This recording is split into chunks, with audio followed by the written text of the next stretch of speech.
The Rochester Philharmonic Orchestra has been a strong and vital and exciting arts organization here in Rochester, New York since its founding in 1922. Here to talk about it today is the Vice President of Artistic Planning and Operations, Mr. James Berry. James, thanks so much for coming in. Thanks so much for having me, Eric. It's great. I don't think people realize how many productions you oversee in the course of a year for the Philharmonic. It's a lot. We're a 38-week orchestra, and we have 14 classical or Philharmonic concerts per season. We have 9 pops concerts per season. We do all kinds of other stuff, including a 4-week summer series. We also do numerous specials, including the Nutcracker specials. Could be movies, they could be tribute bands, they could be video game shows and things of that nature. We also do a holiday run-out week. We do concerts around the town, et cetera, et cetera. I'm forgetting stuff. We also have a family series. We have field trip concerts for that we support on the education side. It's a conveyor belt. Yeah. So that's my favorite analogy. Something, every week of the year, really. Yeah, at least once a week, if not twice a week. In exceptional weeks, we do 3 different shows in a week. And a lot of times we're repeating the same show twice, especially on the main stage series. And your role as the Vice President is to plan those seasons, plan those Correct. productions. Yeah. I mean, our music director, Andreas Stelfs, he's in charge of the classical. His programming ideas, I execute. Same with Jeff Tysick, our principal pops conductors. He brings me ideas, I execute. So it's my job is more transactional than creative. It's very business. It's a lot of negotiating money. It's negotiating schedules, and so that's what I do. It's relationships with agencies across the world, management agencies, production companies, and it's a lot of moving pieces. I consider it a giant puzzle of we just scatter all those weeks, we put all the puzzle pieces on, and then we start to move them around, and eventually it all clicks together. It takes a very special talent for that, and you've been recently recognized for that as one of the top 30 pros in your field by Musical America. That's correct. Congratulations on that award. Thank you. It's an honor to be considered, first of all, and nominated, and bigger achievement to be actually awarded a recognition like that. But it's an opportunity to talk about the RPO, not necessarily me. We do great work as an organization, and that's what matters. So the Philharmonic Series, then, that's the classical music series, or what's that? Yeah, that's a classical music series. So that's 14 weeks, 2 concerts per week. And the other thing I should say is, part of the negotiation, the transactional side is also, we're a union orchestra. We have a union contract. So part of the puzzle pieces are working with numbers of services per week, working with all kinds of the nuts and bolts of that agreement. That it's a democracy in a way, our orchestra is, and that governs how we treat each other, and there's rules in place. So we need to be very respectful and mindful of that as we plan the season as well. But yeah, it's 14 weeks of 14 programs. It seems so simple on paper, right? You like concert number 1, that's traditionally the opening week of the season, and it's you just have a big name soloist and you do a couple pieces. Well, it's not as easy as that. Sometimes the soloist you might have in mind is not available. And so then we go back to plan B, and then what's the next soloist, and what's the next soloist, and then this is one path. So we find a soloist, we finally, the dates work, everything's in line there. But what concerto are they going to play? And so then we have to balance the rest of the season. If it's a violinist, what other violin concertos are we considering? What have we done recently? What have we done? What haven't we ever done? What have we haven't done in 10 years? And so that discussion comes from what they offer. A lot of soloists have what they play that season. And maybe everything's box has been checked. They've done this and they've done that. We've done it all recently. And so that conversation becomes quite long. That's one example. It could come from Andreas bringing a wonderful program that's more or less complete, and so I really want to do the Britten Violin Concerto, and then my job is to hunt down an acceptable violinist that plays the Britten Violin Concerto at the highest level. And so then we go through that exercise again. What about dates? What about, they don't want to play Britten. They played it on tour last year. Couldn't be anything. No, we want to play Britten. So it's a lot of back and forth. And those are the types of puzzle pieces and then the unfortunate unfortunate puzzle piece is when that one falls out. Oh, yeah. And then you have to rebuild the whole thing again. Oh, yeah. And that might change everything that we've planned. We can have an entire program done, ready to go, put to bed, and one puzzle piece falls apart. And that's what happens. It's complicated. And then there's also the contemporary music, the music of living composers, and all this music has to be rented too. So there's that complication. There's budgets behind everything, so we're very mindful about how much we spend, and what might our marketing team have to spend a lot to put more seats in, or more bodies in the seats. Right. So it's very, very complex. And then if we have donors on the other side that are really excited about a certain piece of music or a certain soloist, they might open up their checkbook and put a little bit of flexibility or a little flex on us, like, oh, we would really love to see so-and-so here. It's been years. And so, we're happy to do that, and try to work with that donor and their intent and their wishes, and, hopefully that musician is available. So it can come from anywhere. That's when I talk about puzzle pieces, they're far and they're numerous, and they each hold a lot of weight. And how far in advance would you have to plan? For instance, you're in your 101st season now. Yeah, we work at least a year ahead, if not 2 years. Commissions can take several years to line up. Composers have busy schedules, and people just can't write a piece in a weekend. It takes 6 months of their life sometimes, depending on the output of that composer. So, yes, a lot of it's relationship building. I mean, this industry is based on relationships. Andreas has, amazing relationships with artists of all types going back 40 years. My relationship started about 20 years ago, and that's more on the management side and working with artists one-on-one. And I work with a lot of composers, and I know a lot of people there, so it's opening up doors. Sometimes it's an introduction to Andreas. Hey, I feel strongly about this composer. Maybe it's somebody you would like. He doesn't have to accept that idea, but if he likes the music, then maybe we start a dialogue. And that's not going to happen overnight. It could take months of them having a few phone conversations, trading music, trading ideas. If people don't get along, we're not going to have a good result, especially when we talk about new music being written for the orchestra. And do people submit scores that they would like you to play? I receive music on a good day 3 times. On a tough day, I can get about 40 to 50 emails from agents all across the world, composers, singers, musicians, agents, impresarios, friends of people that know each other, introductions.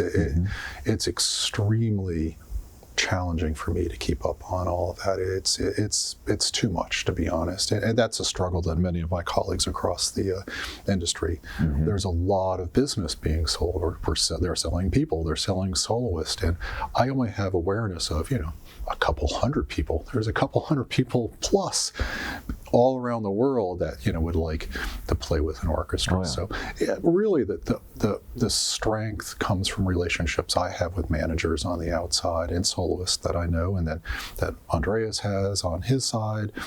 It just kind of works out. It's very, very relationship based. It's really, really unusual for us to get an unsolicited email and say, wow, we should give them a chance, because it's, if we're already considering 10 to 15 pianists for a series, when we only have 3 or 4 spots, we have 5, to get an unsolicited email from somebody that we don't know, to spend the time to research. I don't have the time, nor does the RPO have the budget for me to travel to go hear somebody.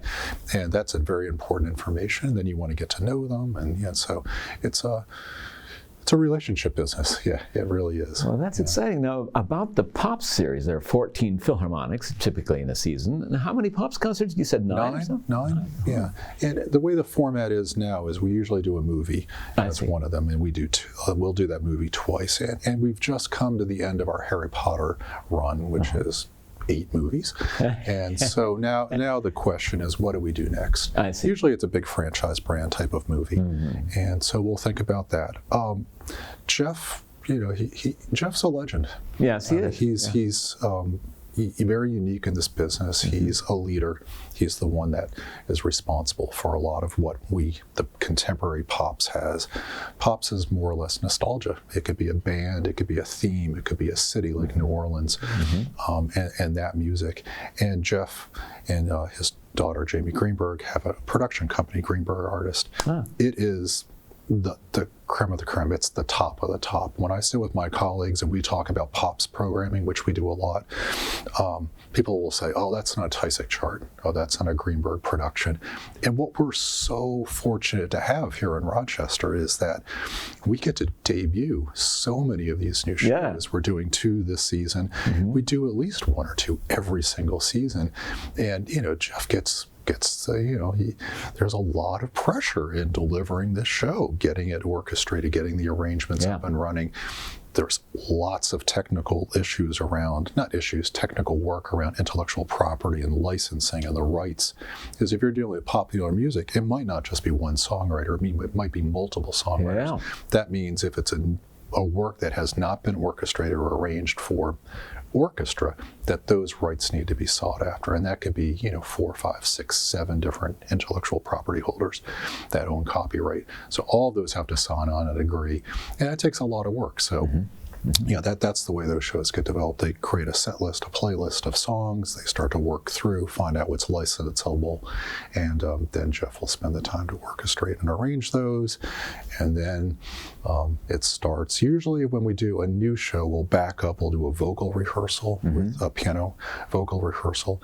And then the next day we'll do what we call a rhythm section rehearsal. That's with the band and the soloist. It's like having a rock show, right? So we're doing the sound check for that group, and they're singing through the songs, and then we bring the orchestra in at 7:00, and then we've already got a good sound base for that, and then the sound engineer will mix the orchestra around the band, and then we start to bring the show to life. And what's really exciting is that as the sound starts to get better and more dialed in, it just starts to take a life. It starts to shimmer, and that's what we deliver on a Friday and Saturday night. That brand new show. Yeah. And do you find that pop's audience will migrate to the Philharmonic Series and vice versa? In my opinion, they're fairly different.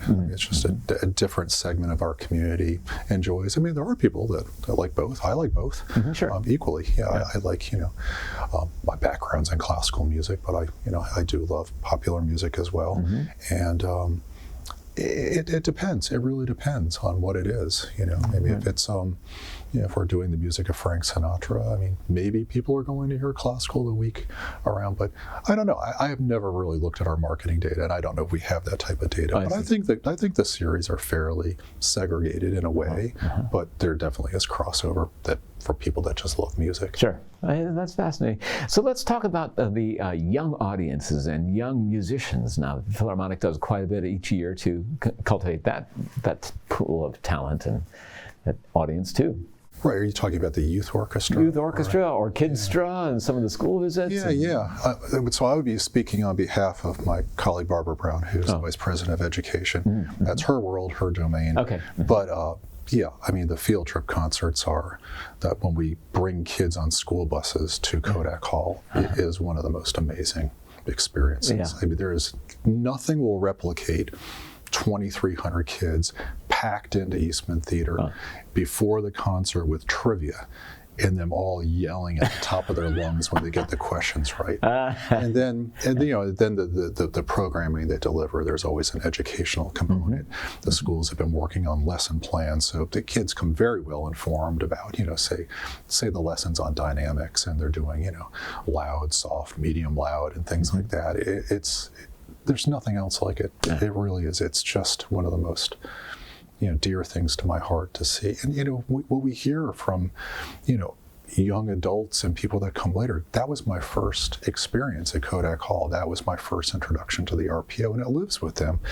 And so that, or Kidstra is, family programming. Again, so it touches the same way, but it's the delivery's it's usually around a theme. So, it could be anything. Halloween is probably one of the most obvious, and the orchestra dresses up, and the audience comes dressed up, and we do spooky music, and, the kids get to make noises, wind noises, and they get to do clapping like rain and thunderstorms, and it's very, very interactive, and it's just a real joy. I always bring my son; he loves it.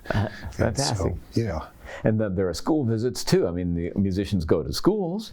They do, all the time. The education team is so busy with schools and senior centers and just interacting with the community at all levels. We bring a lot of small chamber groups there, and that's what that work usually is. There's a few RPO groups that are just established, a couple string quartets, a marimba band, a wind group, a brass group, and so on and so forth. And they just go out into the community and they play, and really touch the lives of people in that way.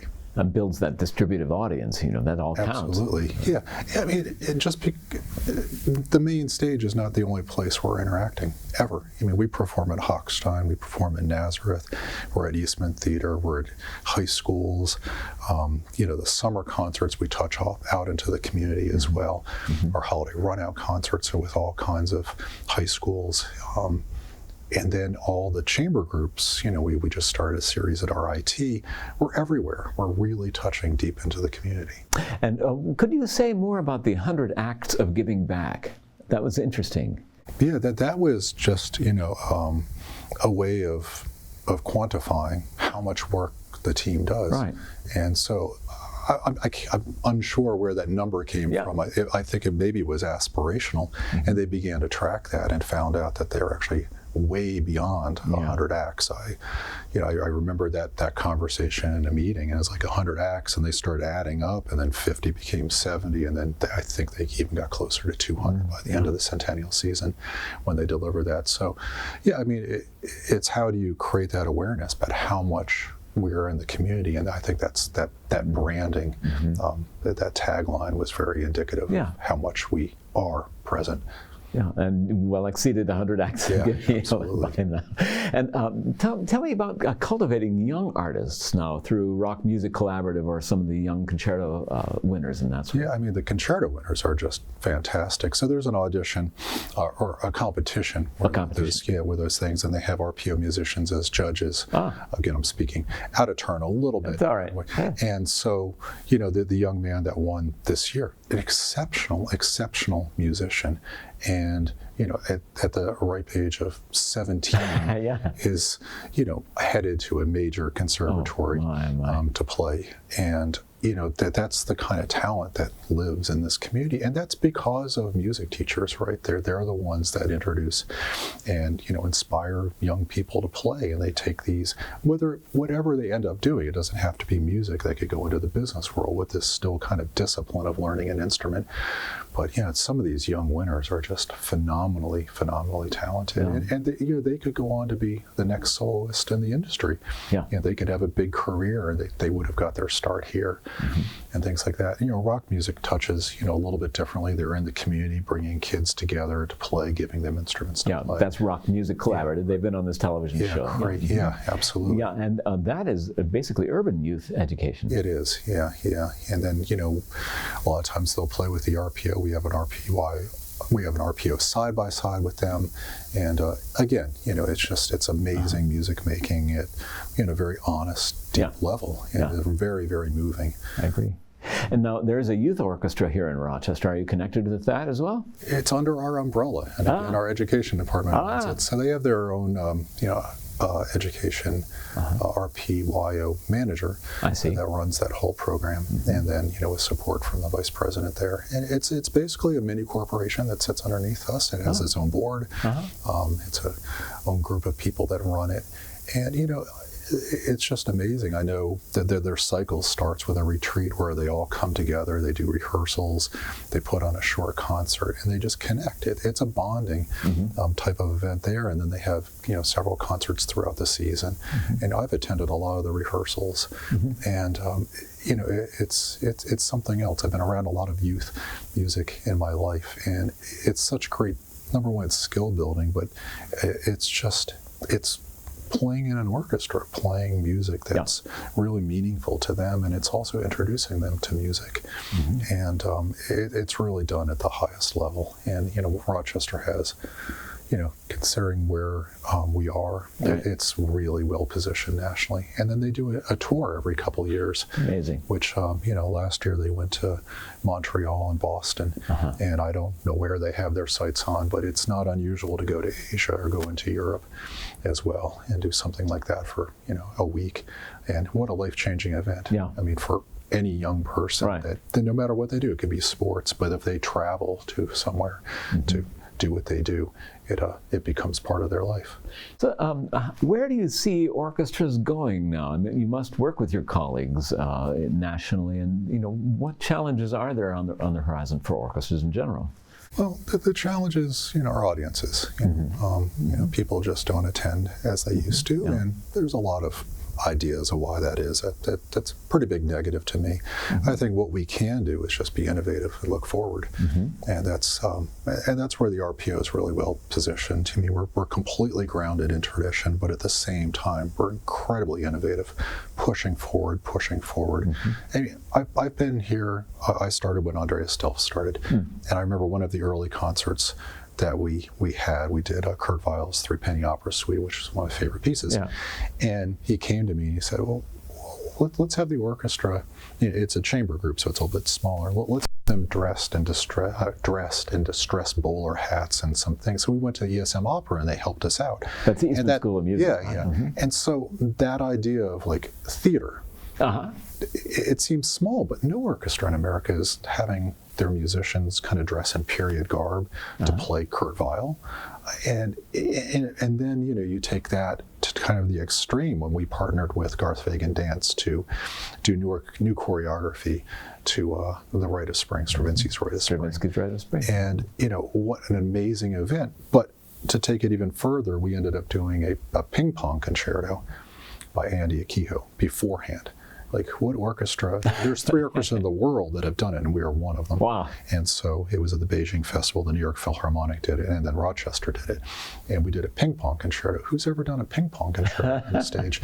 And that kind of risk and just being open to innovation and pushing forward is what we do. We also have a commissioning program called Voices of Today, which is 5 years of recording and commissioning and storytelling. And that allows the RPO to tell a story that most orchestras don't. No orchestra I know has a 5-year record deal to commission and record living composers.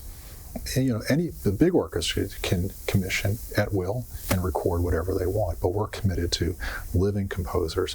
Our first CD should be coming out in the new year, and we have 4 more CDs after that. Fantastic. Of commissions.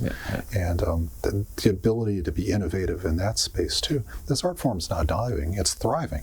There's new music being written every single day, and we're part of that. We're very well positioned as artistic leaders nationally. And I noticed that you have visual elements. You mentioned the costuming and the movies, but there's also dance on your programming. Yeah. I mean, we have a dance festival upcoming this season. We're totally comfortable working with dance and theater on the stage. We also commissioned a piece from Sarah Kirkland Snyder that had a multimedia element too. And so she wrote a piece and worked with a woman named Deborah Johnson. She goes by the handle as Candy Stations, and she created a beautiful multimedia event for us, and it was about the women at Kodak, the workers. And I mean, it's just absolutely first rate. The music was beautiful. The media was just exquisite. It was mapped onto Eastman Theater. Like every little detail filled up the picture frames, and that's super comfortable for us as well. And the projections are complicated and can be expensive to produce those things. Very expensive, yeah. I mean, just the projector rentals themselves, and then the teams to bring it in. The movie studios have very, very technical requirements. Their movies have to be presented at their quality. Right, and that's what we have to do. The conductor watches the screen and makes sure he's on cue, right? Screen with blips and blops, and as I call them, and they just follow along, and that's all practiced in advance. It's very, very technical. A lot of times they'll use click tracks as well. And and the other thing, looking as an innovative orchestra is the Eclipse concert we did at Blue Cross Arena. The Eclipse concert, that was for the solar eclipse? Eclipse, yeah. I mean, there's no orchestra in America that has ever put an orchestra concert in an arena and sold 7,500 tickets. They've opened for, they've been the background band or the house band for a major act that sells a lot of tickets. But to sell 7,500 tickets on the orchestra is unheard of. But it was a community event. It wasn't about us. Right. It was about, we had RCB, we had all these people. Rochester City Ballet. Yeah, RCB. We had, Madrigalia, the choir. We had, what are they? Losing the words here. We had, combat artist on stage. Oh, a combat artist. Yeah, and we had projections done. We had Troupe Vertigo, which is a cirque group. In a way, it was a circus. And, we commissioned an animation of the eclipse to show beforehand. We had pyro. We had a full light show. We had lasers. But it was all Rochester. That was us on that stage. And it was an amazing event, and it's super forward and innovative. Right. And we got a lot of national recognition for that. That community connections, it's just amazing. Yeah. So how do people find you and support you? Is there friends of the orchestra, for instance? RPO.org is the best place to go. Okay. Our development team has all kinds of, there's maestro circles, there's a donate button there. Just coming to concerts. We love to see people. And Andreas has a good background as an opera conductor. Do you have opera in your seasons sometimes? We might. We might. Opera's expensive. Opera's expensive. And it's a lot more work than anybody could ever imagine. It's a lot of singers on stage. Right. We have a director. It's a lot of moving pieces. We've done it. Let's see, we did Hansel and Gretel. We did. Right. We've done a couple. Three-penny operas in there too. It's an awful lot of work, and it's tough. It's tough. There is a Finger Lakes opera here as well. There's a Finger Lakes opera. Yeah, so we need to be very mindful as we do ESM. Eastman has opera as well, so we're committed to doing it, but when the timing's right. But it's definitely on our conversation list, and we'll continue to do that when it feels good. And where are the Rochester Philharmonic players coming from? Are they coming from the community as well, or do you? We do national auditions. So it could be somebody in the community. Auditions are behind a screen, and there's a lot of equity built into that. And so we don't know who anybody is that's playing at any given time. Oh, yes. And so, the screen, we have multiple rounds, and then people emerge just by their playing. And then at the very end, the screen comes up by vote, and we get to see who they are. And do they get to play in the orchestra then for a session or two? Not usually. Not usually, I see. Yeah, there's all kinds of paths forward, but a regular audition, someone wins the audition, and then a lot of times we'll have a runner-up. People are pretty competitive, but they come from everywhere. We have a lot of musicians from all over the country, from the best conservatories auditioning, and sometimes they take other jobs, they win, and so that's just kind of the way the audition business works. It's changing a lot to build a lot of equity. I think we're very forward-thinking in that space, and we've made a lot of changes to our union agreement to allow us to be, more intentional about auditioning. Well, thank you so much for describing the full offering of the Rochester Philharmonic Orchestra. Very excited, rooted in tradition, but very innovative at every stage and very community-focused. And so say the website just one more time. RPO.org. Well, it's been delightful to speak with you about it today. I'm so glad that people can learn what all goes into it. It's very exciting to hear you talk. Thanks for having me, Eric. I appreciate it. My guest has been James Berry. He's the Vice President for Artistic Planning and Operations at the Rochester Philharmonic Orchestra here in Rochester, New York. You can find them at rpo.org. Thanks for being with us. This is In the Spotlight. I'm Eric Townell. See you next time.